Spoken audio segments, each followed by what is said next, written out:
Now, ladies and gentlemen, let's dig into this thing because I'm curious to know how J Mo like his Christian conversion therapy. And let's start it out with reliving these dastardly moments, the hand popping, the showing of pornography.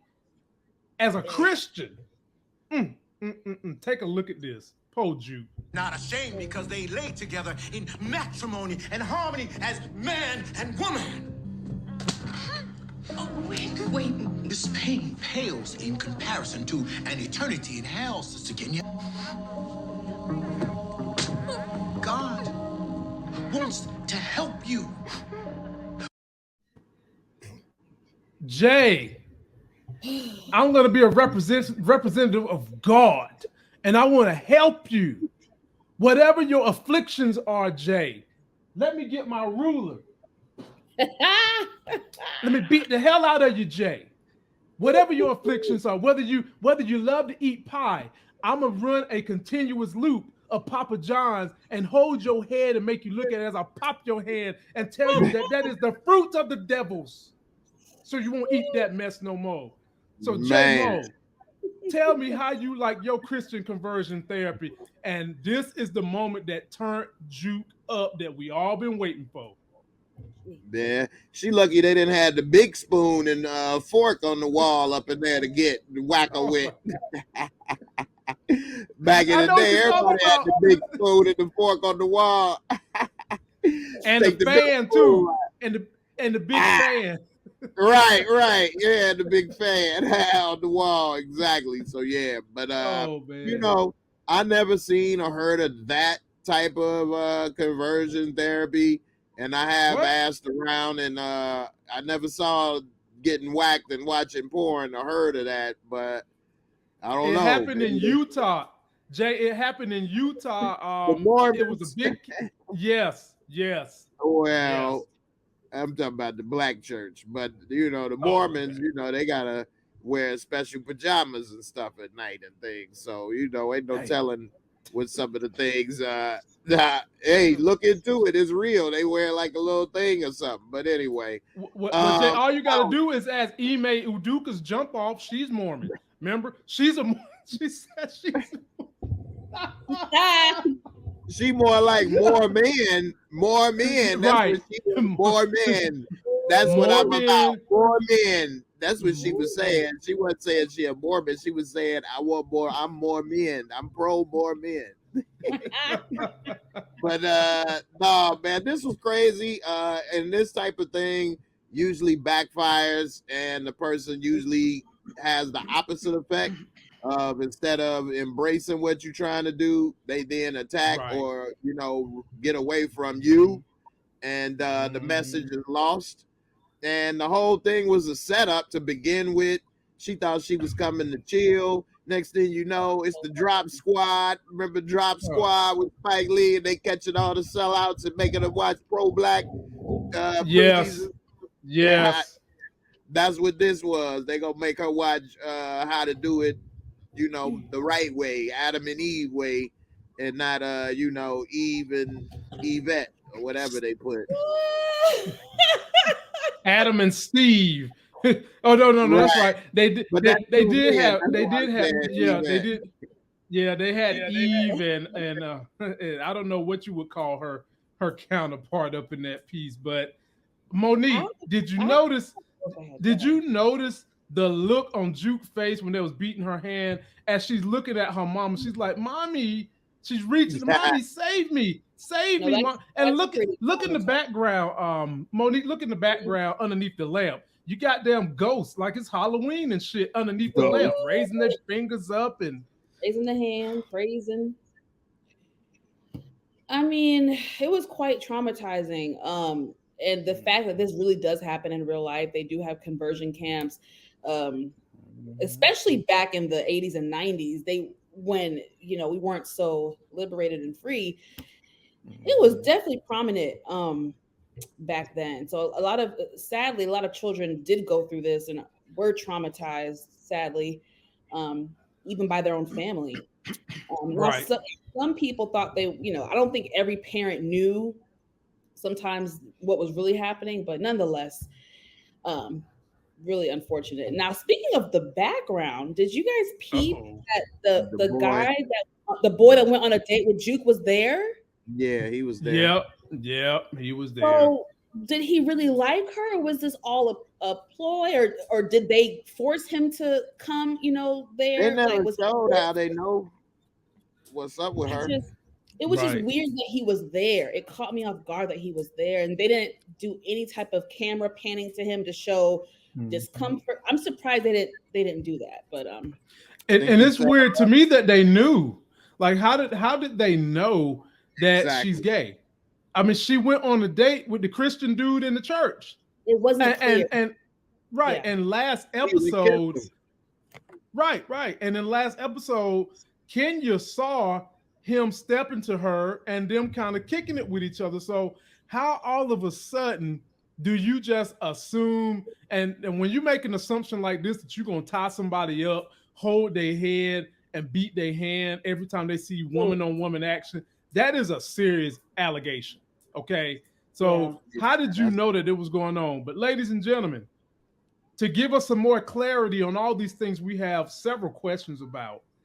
I want you to put your hammers in the air, because we've got somebody coming through right now who's feeling a lot better on Monday that loves to put the hammers in the air. So you guys get ready to put them hammers in the comment. It's the homie Muche. Put it in the air. Put it in the air. What's up, y'all? Hey, Moochie, how you doing? I am fine. I'm doing a lot better. Still got a little bit of the hives, but it's just on my arms and stuff now. Before it was crazy. Somebody want to speak to you, Moochie. Hi, L. Hey, L. Hey, L. You gotta wave, L. You gotta wave. Hey, L. Wave your hands up. Wave your hands up. All right, L. Good night. All right, good night, baby. You had your fun. Good night. You played with the girls. Good night. Now, Moochie, before we turn the corner, we got to get your thoughts on how you like your Christian conversion therapy, and what do they need to convert therapy out of you? Look, I don't know about all that conversion therapy, because somebody needs to hit him in the center of his forehead with that wooden spoon. They needed your hammer. They needed your hammer, Moochie. Look, Juke needed that hammer. Juke needed my hammer. Yeah. Jukebox needed my hammer because she was ready to go. Look, I couldn't believe they did what they did to her. And now you remember I said we're gonna see what happens to make her become this person. We already saw the crazy eyes, and now this I think tipped the scale. This tipped the scale, but it's still one more thing that gotta take her there. Marvin gonna be gone after they just was about to be getting close and things get good. Then Marvin gone, and then that right there, she an orphan, and it was just starting to get good. Then that was bad. She ain't got nobody. I hope he's not going. I hope he's writing. I don't think they're going to kill him. Jay, you're wrong. I hope he's not dead. No, that's great writing. But I don't think Marvin's my favorite character. I hope he's not dead. He's mine too. I hope he's not dead. Not this early.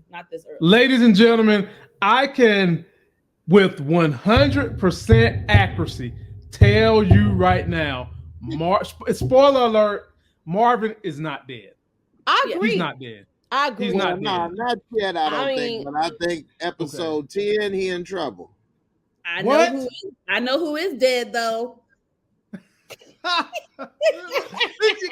Let me... I keep this stuff down. I keep these papers down for the whole year. Now, speaking of Marvin, speaking of Marvin, my people, I will bounce this ball to, let's see here. I'm going to start with Monique this time. So this right here was the turning point that made Juke go back to Marvin. And, Marvin has been trying to make nice with her the whole season. And finally, he was able to do that. He gets out the car. He goes and interrogates Kenya. Kenya slaps the hell out of him. Okay? Like, she ain't just hit him. She decked him And I thought Marvin was about to give her some of that 5-finger pimp slap. But you know what? He heard the voice of his daughter say, Dad. And it stopped. So Monique, I give it to you. Talk to me about how you felt in those moments. Woo, this was a lot, but I have to say, I really enjoyed seeing Jukebox and Marvin bond and have a little cute, kumbaya moment. It was really nice. The fact that she turned to him and kind of leaned on him during this time, I'm glad she was able to do that. It's very sad what happened with Kenya. It's interesting how they wrote it. I have to give the writers credit. We never predicted Jukebox being the one to pull away from Kenya. We always thought Kenya would be the one to leave her again, but they switched it around on us, so didn't see that coming. But yeah, I think Kenya, she messed up big time, and that's the end of their relationship, unfortunately. Yeah. Jay, I'm going to swing it to you, but let me shout out the super chatters because we've got a bunch of them in here tonight. Number one, the big homie Tressa C, one of my favorites. And I know you're not supposed to have favorites because all your children are supposed to be equal. And just like all your YouTube subscribers are supposed to be equal. But deep down on the inside, getting damn well you don't like your ugliest child as much as you like your beautiful child. Thank God I only got one. So Tressa C says, Moochie Monday, she be all over the place. One of my favorites, Tressa C. Shouting out the mooch with the hammer. What would you like to say to Miss Tressa C? I'm trying to get it in, y'all. I'm trying to get up to 2,000 subscribers. So I am putting in the work. Please, if you are not subscribed to my channel, please do so. Please. Thank you. Please. And Tressa C, we're all waiting for when you come out with that Tressa C shampoo. I'm going to lather it all in my hair, what hair I got left anyway. And then we get on over here to support gaming. Marvin definitely dead, and you must accept it, Moochie evil laugh. He's not dead. No, I don't think he's dead. Not yet. No, he's not dead.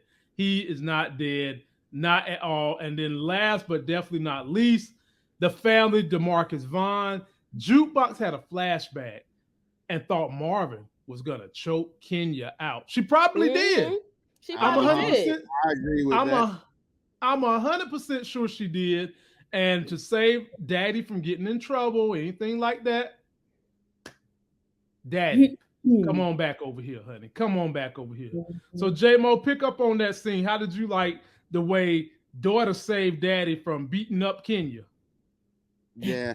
I mean, what DeMarcus Vaughn said, it's the same thing I said when I was talking about it, that she had that flashback of him about to just go beast mode on her. And she just, when she saw him get smacked, her eyes lit up, and she came out that car with the quickness. Dad, don't do it. Don't do it. Kid didn't know what she was about to catch right there, boy. And she recognized the growth that he's made by him not even like attempting to swing or even running up on her, and then when they was talking, she recognized that he'd been working on his anger and all of that, and he was trying to talk and say what he was saying, even though he messing up, talking about I hit you later. I mean, I call you. So he, working on it. And so, I like that. It was a really good scene. It shows that it is a path for them to come back together as a family, and it does show, that he's been improving as a person. So I like it. That's right. All right. What did he used to say to Renee Mucci? Aggressive and attractive. Openly attractive. Instead of openly aggressive. Mucci, what did you get out of this reunion with Marvin and Juke? And do you see them teaming up pretty heavy in the next season? I hope so, because we're seeing that all we just have to hear him say is, I'm sorry. And he's trying to get there, but today wasn't the day. She had a lot happen where it was like a little bit too much, and today's not the day. But she is willing to accept his apology, so she's letting him know. Look, I know what you're trying to do right now, but not like today is not a good time. You know, Right. she'll be ready to receive the message though. Yeah, she's getting ready, and I think that after sometimes after we get warned about something, we don't per se listen, and then when we see the writing on the wall, we can be a little hard to go back to the person that tried to warn us because we look at them as, you know, I don't want to hear this mess you tried to tell me because you got to face them from being right. But in this situation, she saved her dad from more police trouble, and God knows what are the other troubles that would have happened to him. And I think that that's a very, very good start for them going into the next season. Is there any chance, I'll ask either one of you guys that want to answer this, is there any chance the relationship with her and Kenya can be mended? I don't think so. Yeah, not no time soon, at least. Yeah, it was barely getting mended now. Right. I mean, she pissed this girl off so bad. She was back there burning up her clothes, $100 ass pocketbooks. I'm like, girl, go pawn the pocketbooks. Don't burn that shit up.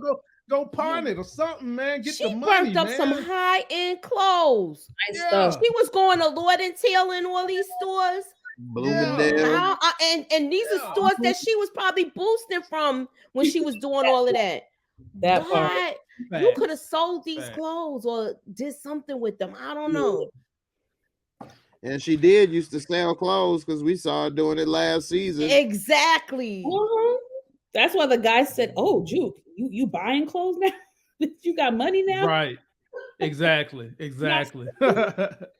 Ladies and gentlemen, we've got 492 in the building of some of the best audience in all of YouTube. Please give us 492 likes. If you have not subscribed to J Mo's channel, Monique Nicole's channel, and the homie Moochie, please go and subscribe to these great content providers. The after party will be on J Mo's channel as soon as we get done around 10-ish to give them some time to transition and get ready to keep the entertainment going. But if you guys are not on their channels, you're missing out on great thrills, and we know you all like your thrills. So go ahead and get a good thrill from these great content providers. Next, Moochie, you on deck. Okay. So we got old racist ass slip and slide nose Dominique. You know, we knew he was gonna come back. He pops up. He's bleeding. He take his ass in the hospital. Now, J-Mo, back me up on this. When you a gangster, aren't you not supposed to go to the hospital? Like, you're supposed to go home and let the doctor you got on your payroll work on you, right? You don't go to the hospital when you're a gangster. Right. Yeah. I mean, he was messing up every chance he got. Everything he did, he screwed it up. And, yeah, man. It looked like he tried to not go to the hospital, but he was bleeding out. And he finally brought himself to the hospital. And then he telling them as if like they not gonna punish you for having his son killed, and they didn't even know he the one did it. I believe they do know.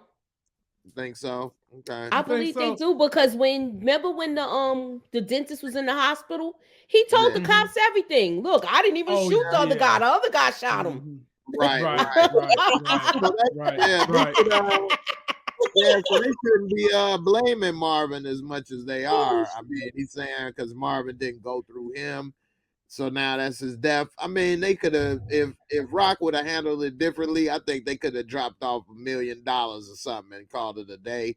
Hold on, Jay. I'm gonna get there. Hold on. Look, I have a template. I'm about to get there, and one of the things on this template says, and I'm gonna read it, but we ain't gonna do it now. Should Rock have offered Saul money? I mean, man, for real. She could have. That was a smart thing to do. She said we pay what we owe. That ain't how this game worked, though. Yeah, but you ain't strong enough to say what you gonna do because we above you and stronger than you. So if we pressing you, you need to do what we say, or we gonna squash you. You ain't in the position. You ain't talking to the hood niggas at the projects now that you gonna pay what you owe and we can't do nothing to you. No, you the project to us. Look, I tell you that I'm hurting and you throw this back in my face. You know what I'm saying? That was you. I tell you that I'm hurting and this is what you do. You throw this back in my face.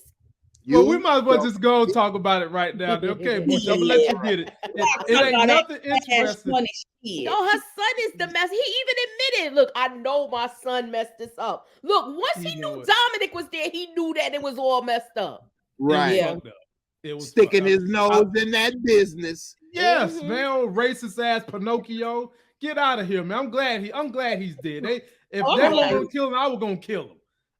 They had to put that pillow over his face, but the pillow was up here because the nose they couldn't get it down. The pillow was bent like this.